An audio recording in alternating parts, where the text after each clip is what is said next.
All right, welcome back, everybody. This is going to be the results from round two, and I've gone ahead and given you the analysis for round one. This is some great news that I see here. Now, I happen to be on the Andrews team, so I'm going to try to keep down my enthusiasm. But if you take a look here, my Lanta, look at that, look at those sales, 78 million. So that compared to everybody else, the only ones that competed was Chester, really. Everybody else was pretty knocked down hard. It looked like. In comparison. Actually, they all did pretty well overall. Return on sales 10.7% for Andrews, Chester 7.1, Digby 9.8. Good job, Digby. Way to be there.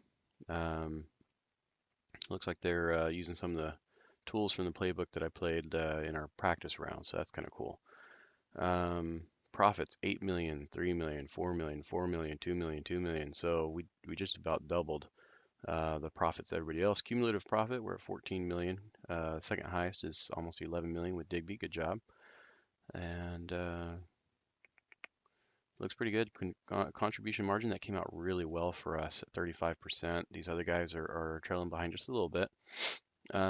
Market share is something I'm really interested in. I want to make sure that we get market share early on in the game. It's once you get it, I think it's a little bit easier to keep it. So let's take a look and see what's going on with that. Stock price went skyrocket through the roof, and we'll see what caused that. Some of these people have pretty good credit ratings already. I've got a triple B, they've got double A and A. That's pretty good across the board. As far as net income, we've got 8.3 million. Looks like everybody else is about 4. Let's see what trends, what things we can find. Look at this, accounts receivable. Now this is something I've talked about in the past. Accounts receivable, we've got 3.2 million in accounts receivable. Baldwin 1.5, Chester 1.3, Digby 94. All right, if Digby has 94, that means they aren't adjusting their account receivables number. I think that was the same thing as last time. Okay, these other folks like Baldwin, they've upped their number, and so has Chester. They probably didn't change it from round one. They might have changed it maybe a day or two, but they really haven't changed it based on what I'm reading. With plant improvements, we put in 12 million. The next closest one was Baldwin at 8.8 million, Chester at 10.3, Digby at 9.4. Erie and Ferris, I'm not really going to focus on them because they're computers. But look at the difference. You know, you have Digby at 9.4 million, we're at 12.1 million. We were putting in as much as possible into our plant improvements. So I don't know where they sit on theirs, but we were just about $2 away on ours. Cash from long-term debt. This one says 5.49. Let's see if I can zoom in on this for you guys. It's Control plus there. There we go. That should make the numbers a little bit easier for you guys to see. Oop, there we go. All right, so accounts receivable. We've got the sizable number, but we also sold about twice as much as everybody else, it seemed. So it could be that they have theirs just as high as ours. It's just that they're not selling as much, and that's okay. Plan improvement, like I said, we put a ton into there. Looks like Chester put a ton into theirs. Good job, Chester. Excuse me, I'm a little sick. Looks like Baldwin's still selling their stock. Chester is too. That's how they're trying to get money for their stuff. We borrowed $1 million the first round just to kind of make the game happy, and it really didn't do us much good. So we're probably not going to do that anymore. With the cash from long-term debt, for some reason the game really loves that, so we're just going to keep taking that out. Chester took out quite a bit because they had more earnings last time, so they were able to borrow more. Good for them, yay. Net change in cash position. Wow, look at Baldwin. Whew. I think they had a big inventory left over from their first round, so that may have a lot to do with that. And the rest of us are kind of low there.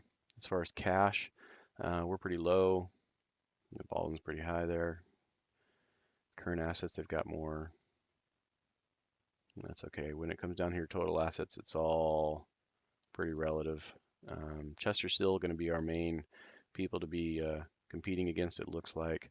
Accounts payable, we paid more. Well, we produced more product. And let's see, current debt, it's all the same there. We've got more long-term debt than them. That's because they've been issuing stock. Look at this. We've got 2,000 or 2 million. They've got 11 million, 8 million, and there you go. Digby's the same with us. So that's going to help them out. Let's take a look at their stocks. So we've got 2 million and Digby's got 2 million. So it hasn't really changed. Let's take a look at real quick at their stock.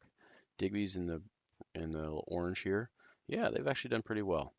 See, they're at $21 per share. And that's some of the name of the game, honestly, is having a good stock price. And that's going to happen as you do not issue more shares of stock. So if you take a look at these other people that have issued it, that means there's more shares available, which means their share price is going to be less, even though when you do their market cap, it's going to be relatively close. So we beat them out as far as market cap because we don't have as many shares. We got a lot of value in this last round, so that's good. All right, let's see, retained earnings. That's great. Owners, liability and equity. Okay, that's fine. That matches our assets. Good. We've got 78 million in sales. 64 was the closest one, so 14 million behind. That's a pretty big number. Cost, depreciation, net profit 8 million. Next ones are half as much. So that means we're going to have more money to play with, most likely, this next round. Look at how much we were producing. We were really pushing our people to work. The next closest one is Chester. They're trying to keep their numbers down as far as their labor, probably. And as far as the capacity, we still have the highest capacity, so that's cool. Able and Amoeba. All right, so we had 49 units left over. Everybody else stocked out, except for Fast. So as you watch the video when I was making my choices, you'll see how I was making my choices and what I said about stocking out and selling out. Kind of thought that we would. This is interesting. You take a look here. We got 800 capacity this time. That means they can produce 1,600. They don't have enough market share to really produce 1,600, but we'll see what they do. They do have more capability now, more capacity to do more high-tech units. So I'm betting they're going to be doing that. Crunch, same thing. They have capacity to do 600. They did 347 this time. We pumped it up. We produced a little over 500, 509, and we had 49 left over. So as I show you the high-tech market, you're going to find that some of this low-tech product actually got into the high-tech purchasing. So that's interesting. Let's see what happened with Baker and Big Ben. See if they did the same thing in Cake and Crunch. Let's see how they landed on their charts. It's interesting. Take a look over here. Days is getting pumped up and ready with 1,200 capacity or 1.2 million capacity. That means they can produce 2,400. Now, I don't know why they would do that. They don't have the market share for it. Maybe they just didn't know where to spend their money. So they're at 6.8, 13.2. They really haven't changed much there. These guys Crunch 7.4, 12.6, 8.1, 11.3. See, we have higher performance.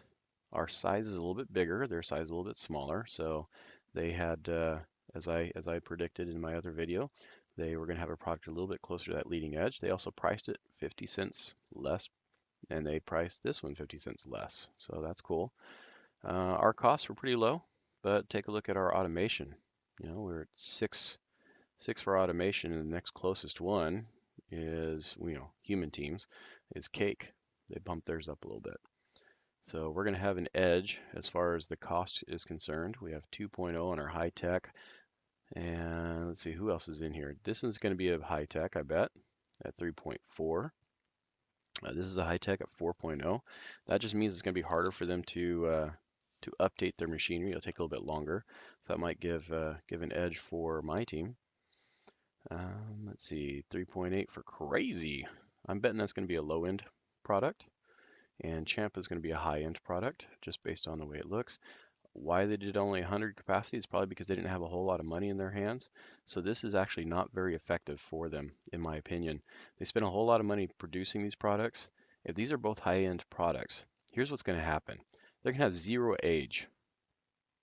Zero age is what they want in the high-tech. The only thing is, as soon as you have the product out, you can no longer ever hit zero in the age. You're always going to have halvesies.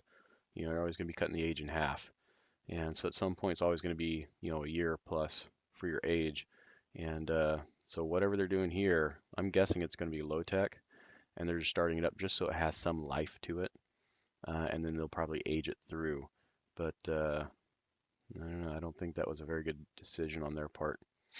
We'll see what happens. Maybe they wanted to get a high tech with a cheaper price with the automation. We'll find out. But 100 as capacity, not going to do much for that. 300 capacity. See, we're at 450 for ours, for the high tech, 400 for theirs. So it looks like we have the higher capacity for the high tech market.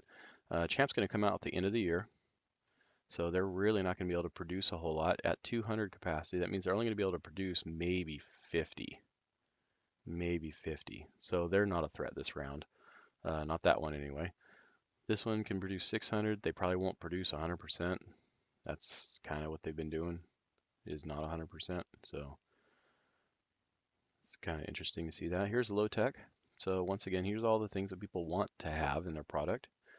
And here is the accessibility. Now look, Chester's actually got higher accessibility than Andrews, so that's something to look out for. As far as the actual market share and potential market share is for next round. Actual market share is for this round that just completed. So based on that, it looks like they're predicting that Baldwin's going to lose market share to Andrews. That Chester's going to pick up market share from Erie and Ferris, most likely. So that's interesting. Digby's not going to lose any, apparently. That's what the computer suggests, so that's fine. When we take a look at these, when you stock out, it makes it harder to predict the next round how many products to complete or how many to produce, because you're not exactly sure how many would have sold. So if I would have bumped that up probably another 100, I probably would have been able to sell and beat out some of these other folks. Now look at Eat, 29 bucks. They're really pushing that. But their product is lower quality and it doesn't hit the sweet spot. It looks like Abel's the only one that's hitting that sweet spot. So they hit the age, hit the sweet spot. Price is a little high. Promo and sales budgets are great. Look at here, we got Cake at 2 million. They're pumping it in. They got another million down there to give them some accessibility. So that's going to help them out. They're at 26 their survey. So let's see what they've got. They got 21. This is what the low tech is appreciating. Here you go. It's a little higher than what the low tech wants, but they're getting 21% of that importance. And let's take a look also. They've got 2 years, so they're not too far behind. And their performance and their size are a little bit off from what the customer wants. So that's what brought them down. If they had this where we had ours, they actually would have beat us out. One, because their price is lower. Two, because the MTBFs is higher. We beat them out with age, but I think they would have beaten us out. Let's see here. Days, that's Digby. Here we go. They're at 35 bucks, 20 million or 20,000, excuse me. 3 years age, not bad. So they're doing much better this time than last time. Baker, I think that was supposed to be a high-tech product. Let's see, 34 bucks. Well, that's interesting. So, no, that's their low tech. Interesting. So they're at 17. We had ours lower last time. I brought it up because I saw that others were higher than us. I kind of brought it up to give us a little bit more edge against them. Here's accessibility for high tech. Looks like Andrew's beating everybody else out. Baldwin and Chester are right there in the game. But once again, their capacities were lower last time. So, whoa, look at Chester. Looks like their potential for having the high tech market is very high this next round. So that's something to keep in mind when you want to forecast how many products you're going to create. The only way they're going to be beat out is if somebody adjusts their prices and whatnot. Look at this. Ferris, they're saying it's going to lose market share, but they've got a lower price. They've got a pretty decent MTBF. Here's why. There you go. 23 million or 23,000. 7.4, 12.6. That beats out, nope, doesn't beat out Fast or Amoeba. but that is the next highest product. They've got 2 products in this range. That's probably why. That's interesting. One is their low tech, one is their high tech. Both of them have high MTBFs. This one has low age, right? They got 60% accessibility compared to Amoeba 66, 27, 22, 13. Yeah, I'm not exactly sure why they think they're going to get more share. You looking at their performance and size, they're not in that range. So unless they make some drastic change with this one, I don't see them getting that same market share they're talking about unless the new products they're coming out with are high tech, and that would make sense. That's what I bet they're doing. All right, market share overall, it looks like here's how I take a look at it. Here's the actual market share. So Able or Andrews has 22.8% total. That's everything. And if you look over here, the potential market share, their overall is going to be 23.9, and Chester's not that far behind with 23.5. So that's something to keep in mind for my team. Here we have 19.2 is the overall for Chester, about 3 points behind. So they're saying they're going to be catching up about 3 points from the high tech market. So that's cool. Good for them. Days 14.3, 17.3. So it looks like Digby's going to be taking some of their market share away fast. They didn't come out with a second product. Neither did Eat. Neither did Days. They're kind of get screwed on this next one. Let's take a look.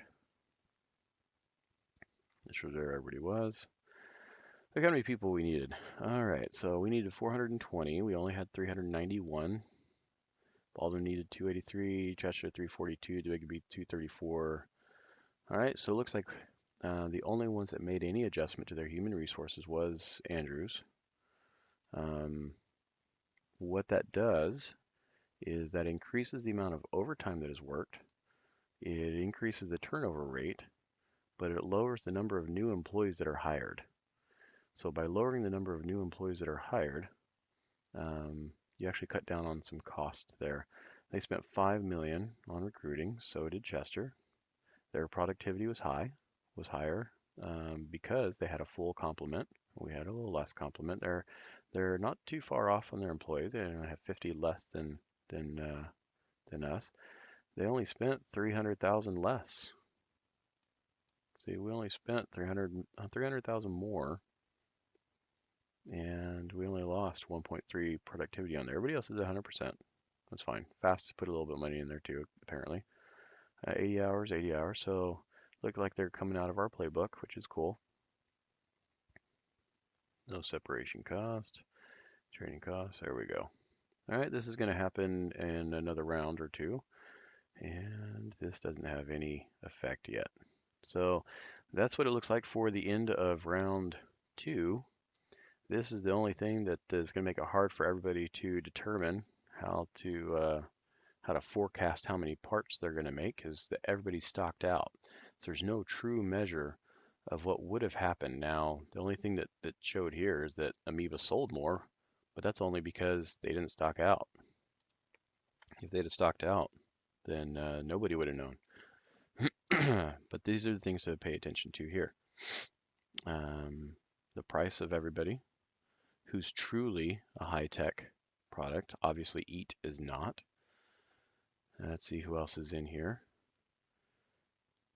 Baker, that one. Baker, Days, and Able obviously are not. But see here, 222.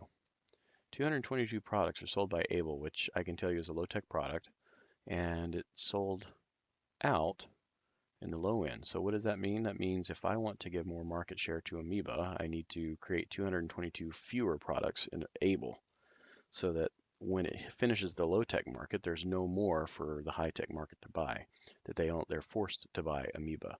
So that's another little idea there for you. Promo budget, 1,800, 1,900.